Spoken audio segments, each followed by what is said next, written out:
What role will each Syracuse basketball transfer portal edition play next season?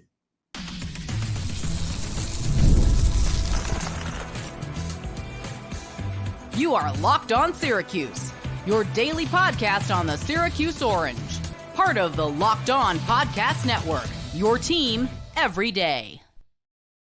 Hello, everyone, and welcome into Locked On Syracuse. I'm Jackson Holzer, and thank you for making us your first listen of every single day here on the Locked On Podcast Network, where it's your team every day, and we're free and available wherever you get your podcasts. And on today's show, Syracuse Basketball has made 3 transfer portal additions this offseason.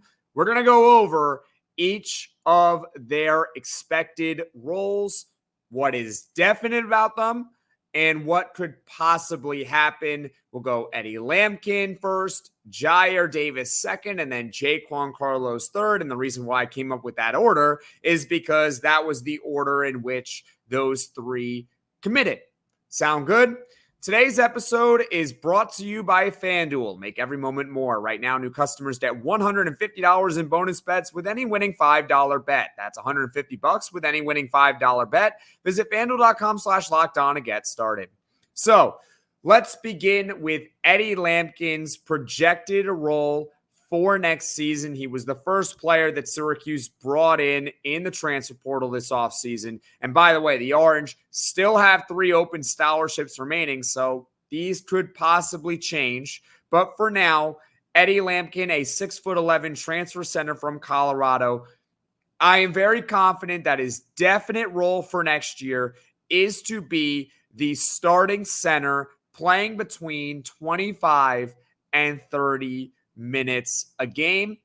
I do not see his role changing, even if/when Syracuse basketball adds another center in the transfer portal. And the reasoning for that is because Eddie Lampkin is a solid starting big man. That's one. Number 2, when you look at the centers that are available left in the transfer portal, none of them are even as good as Naheem McLeod. So overall, you're looking at someone who is probably more of a project if and when Syracuse brings in another center in the portal. So I don't see the role of Eddie Lampkin changing all that much with another addition. Here's where it could change, though. Eddie Lampkin next season could be the primary facilitator for Syracuse in the starting lineup, contingent on what Syracuse does at the guard position. If Jaquan Carlos is the starting point guard for Syracuse, then Eddie Lampkin is just a great passing big man, but he is not going to be the primary facilitator. However, as Mike McAllister has pointed out, Syracuse is still in the market for a guard. If it's a starting combo guard, meaning this is someone who can probably start in the starting lineup, aka better than Jaquan Carlos, or Syracuse does something else at the guard position, which I will get into later with Carlos, then Eddie Lampkin could possibly be the main facilitator for Syracuse basketball in their starting lineup next season. This is someone who last year averaged 10 points and 7 rebounds per game with Colorado, which is pretty good. But he also had 2 assists per game and a 14% assist rate. What does that all mean? Here's what you need to know. Eddie Lampkin is one of the best passing big men in the ACC, if not the country. He's got a little bit of a handle to him. He can distribute from the post. He can also distribute on the wing and at the top of the key. He is one of the best passing big men in the conference. So if Eddie Lampkin is asked to be the primary facilitator next season, I can see him doing it, but it's going to depend on if Syracuse brings in a starting combo guard or does something else with their guard position next season that I don't foresee right now. Overall, when you're looking at Eddie Lampkin and his role next season, he is going to be expected, and fairly so, to provide stability at the center position. Okay? Playing 25 to 30 minutes a night. When they brought in Naheem McLeod last year, I thought it was unfair, the expectations that were given to him. And I get it. He's 7'4" and a fun personality, and he does have some good traits to him. He's an elite shot blocker in the ACC. He proved that last season. But he is just not quite a starting caliber big man, even though he did start every game he played in last season. And he wasn't even that at Florida State. So I thought it was unfair for him to all of a sudden blossom into someone who, you get the idea, blossom into someone who can be a starting caliber center. A little bit unfair. But with Eddie Lampkin, last year he averaged 10 points and 7 rebounds at Colorado, which is a Power 5 school. He was in the NCAA tournament, and he played pretty well in that NCAA tournament last season. So I expect him, his role for next year, to be the starting center. Not the greatest defensive player in the world, but that's okay because Naheem McLeod is behind him. And I could also see Eddie Lampkin being a little bit of a leader on the team because, look, given his age and experience, as I said, if they add a center, chances are it's going to be someone who's more of a project, probably a younger player, who one day could be a starting center for Syracuse basketball, but he won't be for next year, and he probably won't even play much. Perhaps Eddie Lampkin can give him a little bit of advice. Be a leader. Show him the ropes in college basketball, what it takes to play in the ACC, or just let alone play Division I. We don't know who they're going to bring in. At least play in the Power 5. He could possibly be that too. The definite role for Eddie Lampkin next season, if there's anything you're going to take away, the definite role for Eddie Lampkin is to play 25 to 30 minutes and be the starting center for Syracuse basketball over the course of the season. He could possibly be, so this is another takeaway here, he could possibly be the main facilitator in the starting lineup, but it's really dependent on a few factors really at the guard position. Is Jaquan Carlos the starter? Because if he is, then Eddie Lampkin, just a great passing big man. Who else starts? Do they bring in another starting combo guard? Lucas Taylor doesn't really count in my book in that regard, but you get the idea. Bring in a starting combo guard. Eddie Lampkin is your primary facilitator next season. So he could be that, and he could be a mentor for a younger center that Syracuse basketball could still bring in, but we don't know if they're going to bring in that. So the main takeaway is that he's the starting center for next season, playing 25 to 30 minutes a night. So that is Eddie Lampkin's role for next year. Now coming up, Syracuse basketball has made 2 other transfer portal additions, and we're going to go with Jyare Davis, who is the next one, a transfer from Delaware, and his projected role for next season. When you're hiring for your small business, you want to find quality professionals that are right for the role. That's why you have to check out LinkedIn Jobs. LinkedIn Jobs has the tools to help find the right professionals for your team faster and for free. And LinkedIn is a tool that I use all the time to find the latest job opportunities. But LinkedIn isn't just a job board. LinkedIn helps you hire professionals you can't find anywhere else, even those who aren't actively searching for a new job but might be open to the perfect role. In a given month, over 70% of LinkedIn users don't visit other leading job sites. So if you're not looking on LinkedIn, you're looking in the wrong place. On LinkedIn, 86% of small businesses get a qualified candidate within 24 hours. Hire professionals like a professional on LinkedIn. LinkedIn knows that small businesses are wearing so many hats and might not have the time or resources to hire. LinkedIn is constantly finding ways to make the process easier. They even just launched a feature that helps you write job descriptions, making the process even easier and quicker. 2.5 million small businesses use LinkedIn for hiring. Post your job for free at linkedin.com/lockedoncollege. That's linkedin.com/lockedoncollege to post your job for free. Terms and conditions apply. Are you watching Fox Sports or ESPN on your TV all day? Have to turn down the volume with all that shouting? Make the switch to Locked On Sports today, a free 24/7 sports streaming channel program for you every day to bring you the biggest stories without all the streaming. Locked On Sports Today brings you can't-miss analysis, opinions, and news, streaming 24/7 on YouTube or the free Amazon Fire TV channels app. Part of the Locked On Podcast Network, your team every day. Welcome back, everyone, into Locked On Syracuse. I'm Jackson Holzer, and on today's show, we're going over the role for each transfer that Syracuse Basketball has brought in this offseason. We just talked about Eddie Lampkin. We're about to talk about Jyare Davis, but first, just a reminder that Syracuse Basketball still has 3 open scholarships remaining, and I imagine they might not fill them all, but that they will probably bring in 1 to 2 transfers, which could possibly swing what the role is for each of these players next season. But I did talk about with Eddie Lampkin how it's probably not going to change all that much. With Jyare Davis, though, who we're going to talk about now, a 6'7" transfer forward from Delaware, unless Syracuse brings in an elite transfer that's still remaining. A guy that I've heard being thrown around, a former Syracuse recruit in Arthur Kaluma from Kansas State. You bring in a guy like him, then all bets are off. But unless something like that were to occur,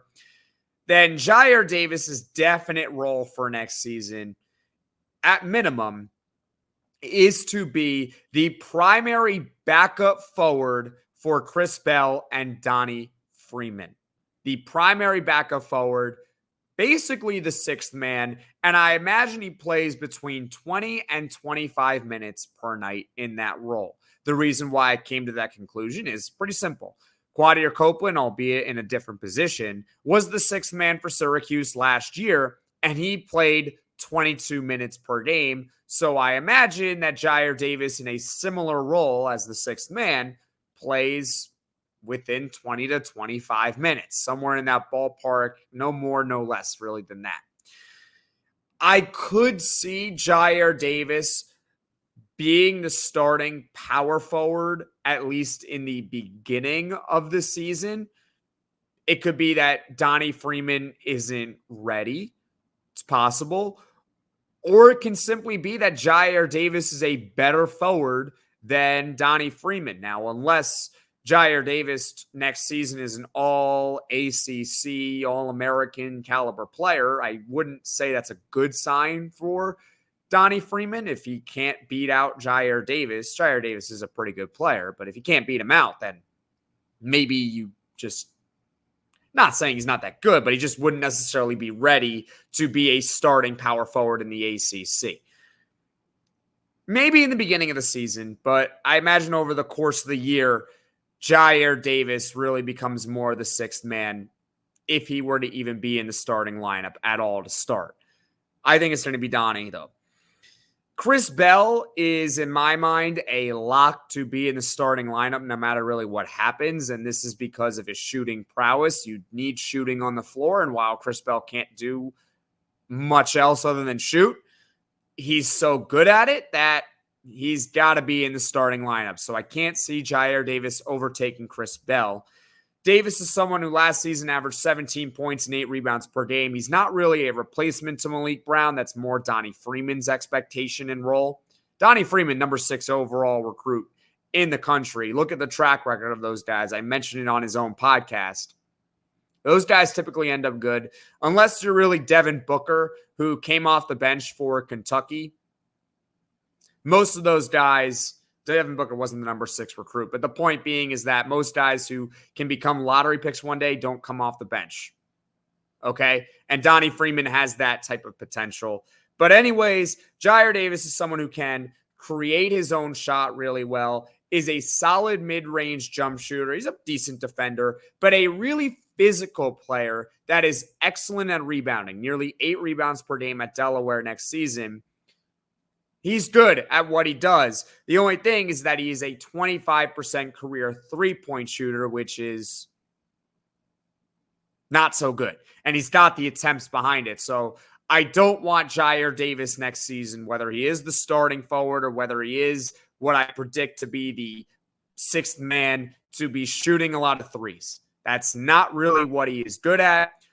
Overall, the main takeaway with Jyare Davis's role for next season is that he's going to probably play between 20 to 25 minutes and be the first guy off the bench, replacing Donnie Freeman, replacing Chris Bell. This is someone who can play the 3 or the 4 for Syracuse next season. So I really do think it was a really solid addition when it happened.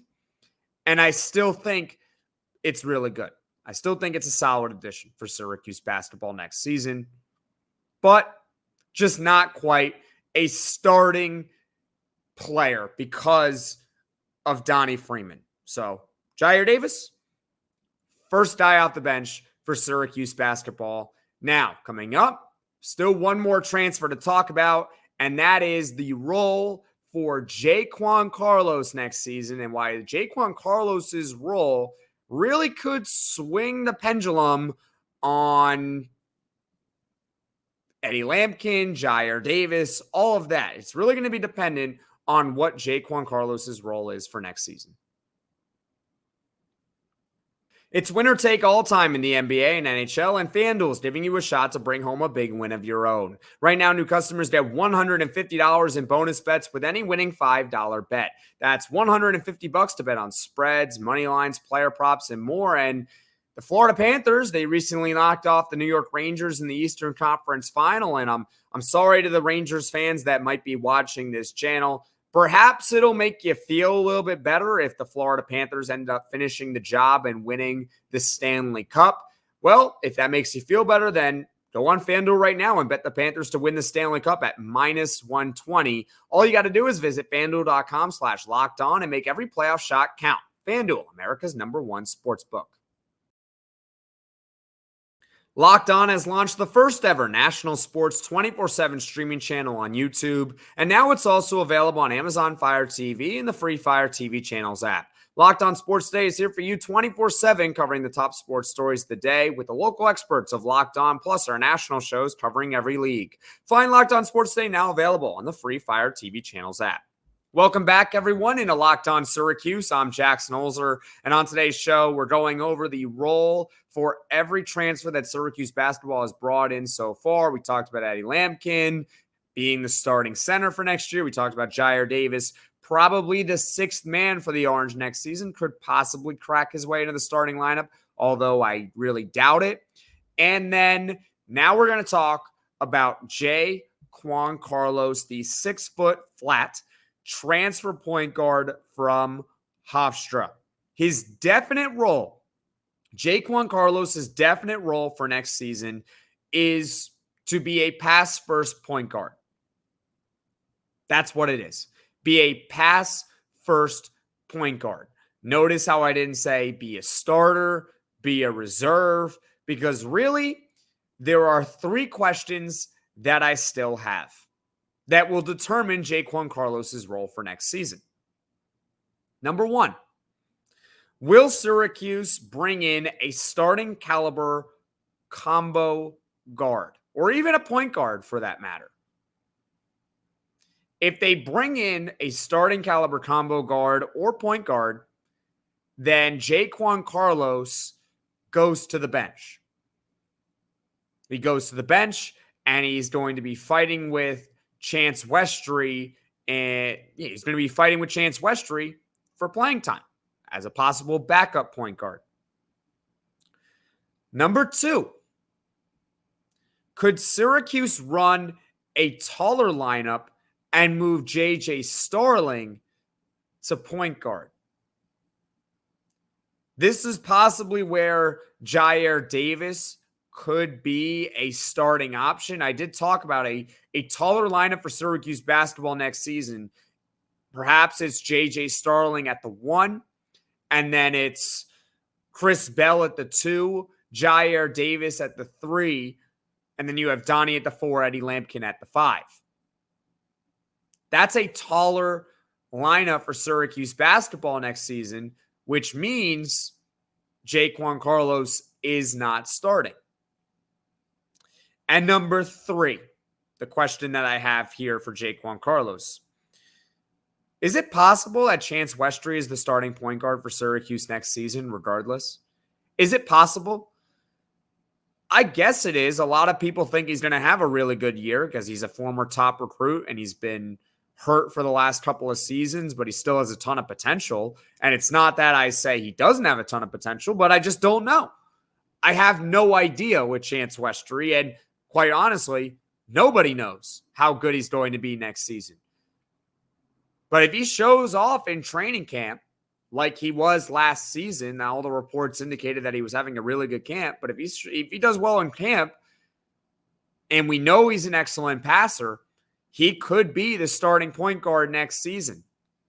It's possible. It is on the table for Chance Westry to be the starting point guard day one next season for Syracuse basketball. So those are the three questions I have regarding Jaquan Carlos's role and why it's really difficult to project any sort of minutes to him and whether he'll be a starter or whether he'll be more of a reserve. I say he's going to be a pass-first point guard for Syracuse next season. The three questions once again. Will Syracuse bring in a starting caliber combo guard or point guard that's basically better than Jaquan Carlos? Number two, could Syracuse run a taller lineup potentially with J.J. Starling starting at point guard? And then you have the ripple effect of Chris Bell and Jyare Davis, and you get the idea. I already mentioned it. And number three, could Syracuse possibly start Chance Westry at point guard, given that he was a former top recruit, could excite in training camp, do really well, and has excellent vision, right? So those are the three questions. If the answer to all three of those questions is no, if it's a no, Syracuse doesn't bring in a starting combo guard. Syracuse doesn't run a taller starting lineup. Syracuse doesn't want to start Chance Westry at the one.